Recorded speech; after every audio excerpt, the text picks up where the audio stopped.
और एड्रेस जो आपके हों, सिंपल।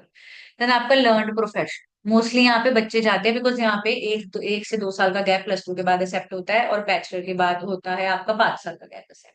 तो मोस्टली बच्चे इसलिए गैप वाले इसमें नहीं जाते, उनको ये होता है कि कहीं वीजा ना है, बिकॉज वो एम्बेसी की रिक्वायरमेंट नहीं है, वो कॉलेज की रिक्वायरमेंट है। एम्बेसी में कई बार गैप का इशू हो सकता है, तो मोस्टली बच्चे स्टूडेंट के बाद जाते हैं।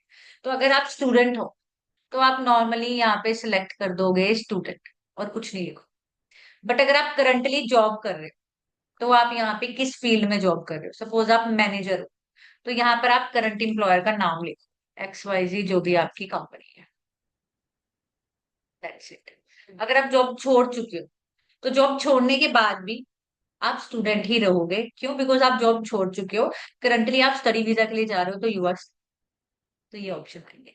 अब जॉब में भी मल्टीपल ऑप्शन होते हैं, कोई पुलिस ऑफिसर हो सकता है, ऐसे बहुत रेयर आएगा, कोई टीचर हो सकता है, कोई फार्मर, इलेक्ट्रिशियन, वो मर्जी है, जो होगा वो आप लिख, बट करंटली होना चाहिए, प्रीवियस नहीं पूछते। घर का address, street number, house number, कोई लैंडमार्क है तो लिख दो, नहीं तो सीधा पोस्टल कोड, लोकेशन में सिटी, कंट्री, बच्चे का नंबर, और बच्चे की मेल आईडी। बहुत ज्यादा हो गया। मेल आईडी वही जो हम लोग यहाँ पर यूज कर रहे हैं, ये वाला। Copy and paste. आप इंडिया के अलावा किसी और कंट्री के सिटीजन हो? नो। पासपोर्ट डॉक्यूमेंट कौन सा, ट्रैवल डॉक्यूमेंट कौन सा है आपका? पासपोर्ट। हम पासपोर्ट पे ट्रैवल करें। Passport number, date of issue, और date of expiry. Issuing state, state से इनका मतलब कंट्री है, ये ट्रांसलेशन में शायद स्टेट आ जाता है, बट इसका मतलब कंट्री है, इंडिया से इशू है। Issued by Republic of India. अगर आप हमारे पासपोर्ट देखो, ब्लू वाला जो पेज, मेन पेज होता है, उसके बाहर लिखा होता है रिपब्लिक ऑफ इंडिया, तो उनकी तरफ से इशू हुआ। इशूड इन चंडीगढ़ में इशू हुआ है कि जलंधर में इशू, जहां से आपको इशू, यहाँ पे सिटी, यहाँ पे स्टेट की जगह हम लिखेंगे। इशूड इन जो अपनी लोकेशन अब वो नहीं आती। पासपोर्ट पे लिखा होता है कि पासपोर्ट कहाँ से इशू हुआ। हाँ, तो फिर इशूड बाय में नहीं आएगा वो। नहीं, issued by government of India. Okay. Chandigarh में तो आपको मिला है ना, पर इशू तो आपको गवर्नमेंट ने किया है ना। तो Republic of India issued in कहाँ पर इशू हुआ?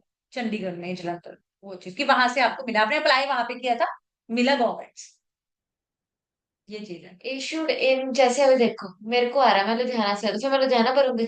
नहीं, वही लोकेशन पर। जहां पर आप अप्लाई करके आए हो, बिकॉज लुधियाना में कोई ऑफिस नहीं है पासपोर्ट, हाँ जी। ठीक है, लुधियाना में आप पासपोर्ट नहीं अप्लाई करते हो, आप जलंधर करते हो, चंडीगढ़ करते हो, जहां पे भी आप अपॉइंटमेंट लेते हो, तो जहां की अपॉइंटमेंट होगी आप वो डेट लिखो, ठीक है। जहां से आप जा रहे हो। जैसे जैसे मैंने चंडीगढ़ से अप्लाई किया था, तो मैं चंडीगढ़ लिख, आपके पासपोर्ट पे लिखा होता है कि चंडीगढ़ से मिला है। ओके। तो आपने अप्लाई किया था तभी वहां से इशू हुआ, तो हम्म। Issued in Chandigarh, issued by government republic of India. ठीक है। ठीक है। स्टेट मतलब country. Purpose of stay in Germany is studies. कब से कब तक आपकी स्टडी है? 5 जनवरी 2025 से आपकी 5 जनवरी 2028 तक है। I intend to stay in Germany no longer than 12 months and apply for visa valid for the time. मैं 1 साल से ज्यादा जर्मनी में नहीं रहूँ। नहीं, क्योंकि जो हमारी बैचलर होती है वो 2 साल की होती है, 3 साल की होती है, तो ये हम कभी भी यस नहीं। अगर इन केस कोई आपको प्रोग्राम मिलता है, कई बार 1 साल की बैचलर मिल भी जाती है, पूरे पूरे 1 साल की, तो आप यस पे क्लिक करके फिर वो वाली डेट डालोगे, नहीं तो नॉट। ठीक है। देन आपका रेफरेंस क्या है? ऑटोमेटिकली यहाँ पे सिलेक्ट हो जाता है एजुकेशनल इंस्टीट्यूट। रेफरेंस मीन्स आप किसके पास जा रहे हो? एजुकेशनल इंस्टीट्यूट के पास। जो भी आपकी यूनिवर्सिटी है, आप उस यूनिवर्सिटी का नेम लिखोगे, सपोज आर्डन यूनिवर्सिटी है। अभी हेडक्वार्टर वगैरह कुछ नहीं आएगा, ये भी जॉब के केस में होता है। आपने सिर्फ स्टार स्टार वाली चीजें फिल कर, लास्ट नेम और first name of the contacting person. Germany के ऑफर लेटर में हमेशा उस पर्सन का नाम लिखा होता है जहां पर आपने जाके जिसको मिलना, एडमिन डिपार्टमेंट। तो सपोज कोई जोई मार्क करके पर्सन है, उसका नेम, अब वो मेल है फीमेल है, बर्थडे ही कुछ नहीं पता, तो आप ये इग्नोर कर दोगे, सिर्फ नेम नेम लिखो। देन डायरेक्टली आ जाओगे यूनिवर्सिटी के एड्रेस पे, XYZ जो भी स्ट्रीट है, house number means building number, and postal code. Location suppose Berlin में, तो लोकेशन मीन्स सिटी, कंट्री में आ जाएगा Germany. Telephone number university college का, और ईमेल जो भी यूनिवर्सिटी की ईमेल है, ऑफिशियल मेल आपकी जीमेल उस पे लिखी आती है ऑफर लेटर पे, वो आप यहाँ पे लिख। Living expense, 55। लिविंग एक्सपेंस आपके पास किस फॉर्म में है? आपके पास सब्सिस्टेंस क्या है?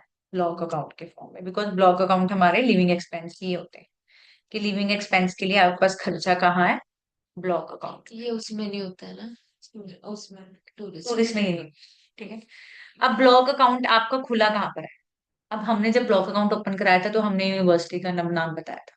तो यूनिवर्सिटी के आसपास ही ओपन करते हैं, तो पोस्टल कोड और लोकेशन सेम ही रहती है। तो जो यूनिवर्सिटी की पोस्टल कोड है और जो लोकेशन है वो सेम ही रहे।